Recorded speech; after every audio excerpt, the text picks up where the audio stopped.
Oh, yeah. Oh my. Yes, yes, yes, yes, and yes. Let's be real. When was the last time that you called a woman? I mean, think about it.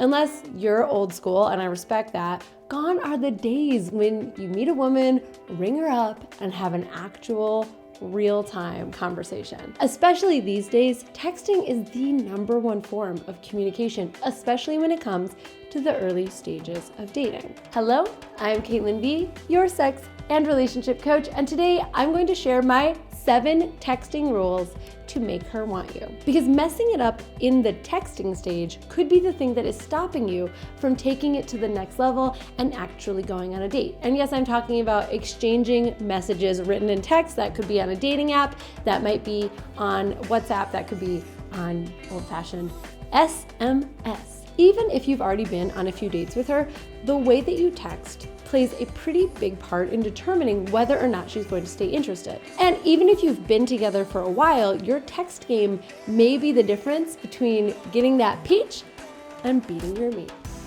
So be sure to stick around until the end because every single one of these rules is equally important. And if you keep these rules in mind while texting, you're going to come off as charming, as desirable, as confident to the woman that you're texting. If confidence is something that you struggle with, then I highly recommend that you check out my sexual mastery program, High Performance Male. More information on that in a second. All right, without further ado, here they are, the 7 rules for texting to make her want you. Number 1, text within 24 hours of meeting or matching. This one is easy. If you meet someone in person, it is important not to let too much time pass before you text them. This is true of both men and women. I mean, this is true even in like your job or, if you go to a conference or something with your boss. So you definitely don't want to message her too soon. There's sort of like a little sweet spot there. Although honestly, I feel like if you have a great connection with somebody and you want to honor that connection, you should just message her. Just message her. Don't play f***ing games. Just reach out and be like, oh my God, it was great to meet you. I'd love to take you out on a date. If not, right then and there, at least send her the text by the next day while meeting you was still fresh in her mind. Otherwise, you risk just sort of falling into the background as a guy that she met at one point and she doesn't remember the specifics of the conversation. Take the pressure off of yourself. Your first text does not have to be a great conversation starter. You can keep it simple. In fact, I think you should. Just shoot her a message. That way she has your number. Let her know it was great to meet her. And then, and this is really important, make a specific invitation. Like, would you like to go out to dinner next Saturday? You could even get ultra specific and say, hey, I'd like to take you out for dinner at my favorite restaurant in this neighborhood. How does Saturday at 7 work for you? Women love decisiveness. We love when you have a plan in mind. We love that you're thinking about what you would like to do with us. It communicates that you're interested. It lets us know that you're not the type to procrastinate, and it lets me know that you act on what you want. You take charge when it comes to your desires. And the reason I love this rule is you gotta strike while it's hot, gentlemen. Or strike the iron while it's hot is how that saying actually goes. Number 2, put in some effort around grammar and spelling. Now, this is not to say that you need to use the King's English or use perfect grammar. Speak like yourself. Be authentic. If you don't speak in a certain way in person, then it would be out of alignment for you to speak that way in your text message. But what I am saying is that you've got to avoid the shortcuts. Remember the days of AOL Instant Messenger? I was a baby of the 80s. I signed on to AIM and waited for my crush to sign on. And then we would leet speak back and forth to each other like, hey cutie, what are you up to? And those days are over. I think that it shows that you're putting in effort and thought when you send a well-constructed text message that is a full thought, that doesn't use shortcuts, that uses punctuation, maybe an emoji here or there, not to be overused. If you actually compose this text message as if you care about the communication that you are sending, that sends her a really strong signal that you care about the quality of what you are doing. Because as we like to say around here, the way you do one thing is the way you do anything. And so if you shortcut and let your text messages to her be sloppy and unprofessional or impersonal, then she knows that that's kind of how you're going to approach dating her. That's how you would approach marrying her. That's how you would approach having sex with her. A little bit sloppy and rough around the edges. So take the time, especially in those early communications, just to polish them off and send them as if they were like beautiful gifts of your communication that you're gift wrapping with a beautiful bow and then sending off to her looking good. Number 3, oh, this is such a good one. Mirror her. So when I say mirror her, I don't mean like hold up a looking mirror and look just like her. Maybe get your eyelashes done if that's what she's into. No, I mean mirror her. Reflect what she is doing back to her in your own behaviors. This is the secret to not giving too much or too little to the person you're texting. Because I know all y'all are asking, like, how do I know that I'm hitting the proper balance and not texting too much or leaving her hanging? Because I'm thinking about her all the time. Maybe I want to text her all the time. Or on the other hand, maybe I'm super busy and I don't want her to think that I'm ghosting her. The secret to this is paying attention to how much she texts you and then matching it. Look out for how long she takes to respond, how long her texts are in general, and how frequent they are. You don't want to be putting in way more effort than she is or way less effort. It's totally fine to take the lead and show that you're interested. That is a good thing. But if you are consistently sending full paragraphs and getting single sentences in response, or you're consistently messaging her immediately, but it takes her on average an hour to get back to you, you are probably a little bit out of sync.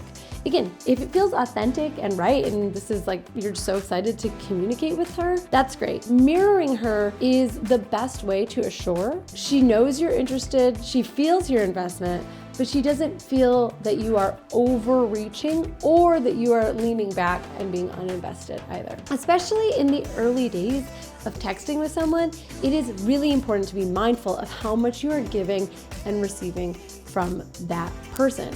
If you're taking into account the effort that she's putting in, you have the chance to assess how interested she is, and you know when to pull back or push forward. Rule number 4, do not disappear. There is nothing more fun than having a great back and forth banter text conversation with the person who you are crushing on.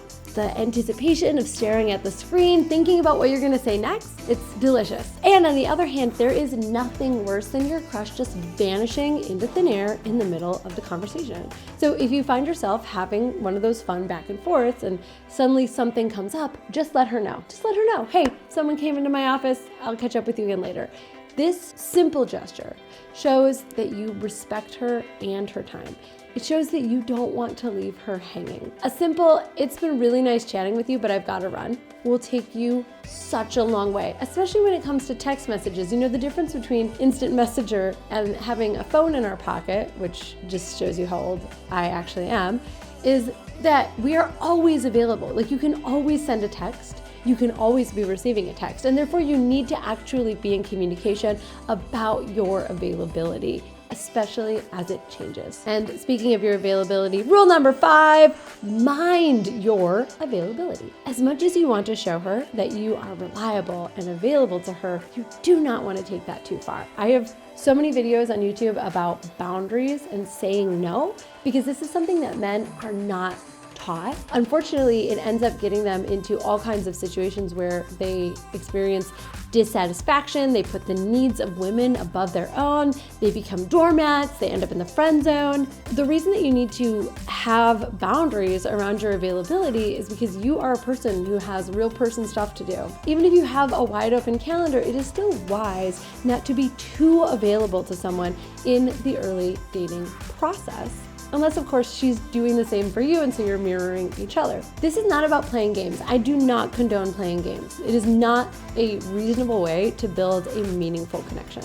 It also is true that you should not be endlessly available to the person that you are texting, especially if you're just getting to know them. If you see her text and you happen to be by your phone, it is totally fine to respond right away. But if you are constantly giving immediate responses, it's probably going to come off as a little desperate. And you might come off as if you don't have better things to do with your life than sit around and wait for her text messages, which is not sending her the signal that you are a high performance, high value man. The key to doing this is actually just to live away from your phone. Like, don't be on your phone all of the time, even if you need it for work. Spend time setting boundaries and saying, this is my work time. I'm only using my phone for work during this time.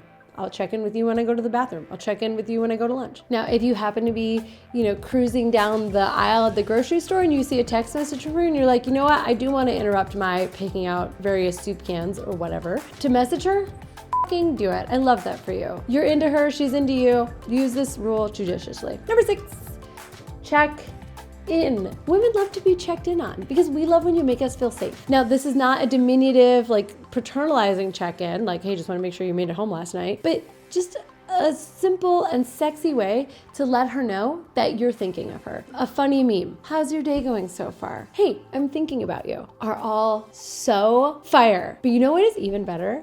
Number 6.5, the follow-up check-in. If the woman that you're texting with tells you that she has a big meeting on Monday, shares with you that she's nervous or she's excited about something, check in with her about it. Bringing up something that she's already told you and checking in on how it went is so hot. It shows her that not only are you actually thinking of her, but you're actually listening to what she's saying. You remember and you care enough to follow up.